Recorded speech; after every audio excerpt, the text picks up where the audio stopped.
Vous écoutez KTO Radio dans la parole aux associations. D'aujourd'hui, on retrouve Amélie Bertholin. Vous êtes rédactrice en chef de l'Église dans le monde et vous nous emmenez en ce début d'année au Venezuela. Oui, pour commencer l'année 2024, je voudrais vous emmener dans un lieu d'espérance dans une petite ville du Venezuela. Rappelons que dans ce pays situé au nord de l'Amérique latine, l'Église catholique dénonce sans relâche la détérioration de la démocratie, la pauvreté aiguë en raison du désastre économique, ainsi que la négation des droits de l'homme par le régime du président Maduro. En défendant ainsi les plus pauvres, l'Église subit les attaques incessantes des autorités.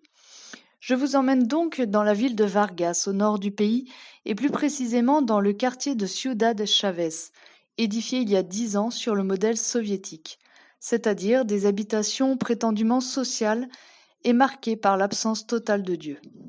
Or, voici que ce quartier, conçu à l'origine sans lieu de culte, va accueillir sa première paroisse. Monseigneur Bjord, l'évêque du diocèse, partage son enthousiasme avec l'AED. Le Christ ne devait pas être présent dans cette urbanisation, c'est ce que l'on pensait, mais 10 ans plus tard, Dieu sera incarné et vivra parmi nous. Pour lui, la création de cette paroisse a une signification profonde. La religion ne peut être retirée de la vie des gens. L'homme n'est pas que chair, il est corps et âme. Le matérialisme pur appauvrit l'humanité. La construction de cette église semble presque un miracle. Oui, en effet, cela faisait 10 ans que la communauté célébrait des messes dans la rue. Cette nouvelle église, dédiée à Saint Oscar Romero, un évêque martyr salvadorien, est de fait un véritable miracle au milieu des tensions vives qui existent entre le gouvernement et l'église au Venezuela. La réalisation rapide de ce projet est également un témoignage de la détermination et de l'unité des habitants du quartier. Malgré les différentes convictions, tous ont voulu collaborer à l'émergence de ce projet.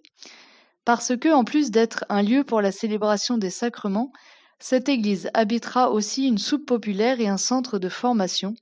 Ce sera également un lieu de rassemblement et de rencontre, incarnant ainsi concrètement l'accueil et la charité chrétienne au cœur du quartier. L'évêque souligne l'importance de ce projet. Dans notre monde sécularisé, où les divisions sociales sont palpables, nous avons besoin de lieux pour nous rassembler et pour prier. La bénédiction prochaine de cette église illustre à quel point la foi et l'espérance peuvent surmonter tous les obstacles. L'église Saint-Oscar Romero, financée en partie par l'AED, sera non seulement un édifice religieux essentiel pour les résidents du quartier, mais également un symbole d'espoir au sein d'un pays dont les dirigeants ont cru qu'il pourrait bâtir un monde sans Dieu. Je conclus par les mots de l'évêque, Monseigneur Bjord. Ici, le nombre de fidèles augmente, les gens ont soif de Dieu. Nous aurions même besoin encore d'autres églises comme celle-ci. Merci beaucoup Amélie Bertholin pour votre intervention. Je vous souhaite une excellente journée.